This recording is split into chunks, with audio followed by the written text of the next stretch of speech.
मेरे सभी श्रोताओं को प्रणाम। मैं आज आपको मोहिनी एकादशी व्रत की कथा सुना रही हूँ।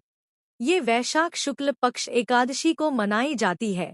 इस दिन भगवान मर्यादा पुरुषोत्तम श्रीराम की पूजा का विधान है। भगवान श्री राम की प्रतिमा को स्नान आदि से शुद्ध करके उन्हें सफेद वस्त्र पहनाने का विधान है। उन्हें उच्च आसन पर बैठाकर धूप, दीप, फूल आदि से आरती उतारते हुए भोग लगाना चाहिए।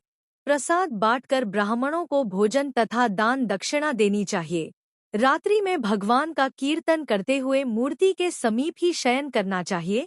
एकादशी व्रत के प्रभाव से निंदित कार्यों से छुटकारा मिल जाता है। चलिए कथा शुरू करते हैं। सरस्वती नदी के तट पर भद्रावती नाम की नगरी थी। उसमें धृतराष्ट्र नामक राजा का राज्य था।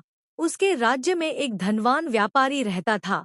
वह बहुत ही बड़ा धर्मात्मा था और परम विधाता विष्णु जी का भगत था।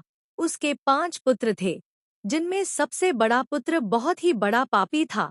जुआ खेलना, मदिरा पीना, परस्त्री गमन इत्यादि नीच कार्य करने वाला व्यक्ति था।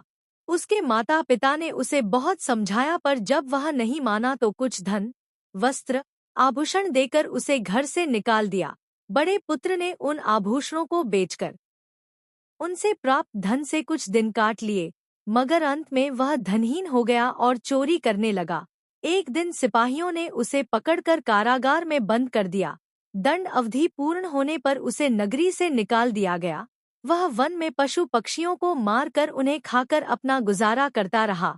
एक दिन जब उसके हाथ कोई शिकार नहीं लगा, तो वह भूखा प्यासा कोटन मुनि जी के आश्रम पर पहुंचा और हाथ जोड़कर बोला, हे गुरु जी, मैं आपकी शरण में आया हूँ।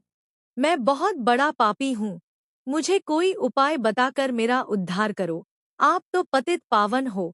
ऋषि मुनि जी बोले, वैशाख मास की शुक्ल पक्ष की एकादशी का एक व्रत करो। तुम्हारे अनंत जन्मों के पाप भस्म हो जाएंगे। मुनि जी की शिक्षा और आशीर्वाद से व्यापारी पुत्र ने मोहिनी एकादशी का व्रत पूर्ण किया और वह पाप रहित होकर विष्णु लोक चला गया। इसका महात्म्य सुनने से हजारों गोदान का फल मिलता है। कहानी सुनने वाले हर इंसान का परम विधाता विष्णु जी भला करें तथा उन्हें सद्बुद्धि एवं समृद्धि प्रदान करें। हरि ओम विष्णु।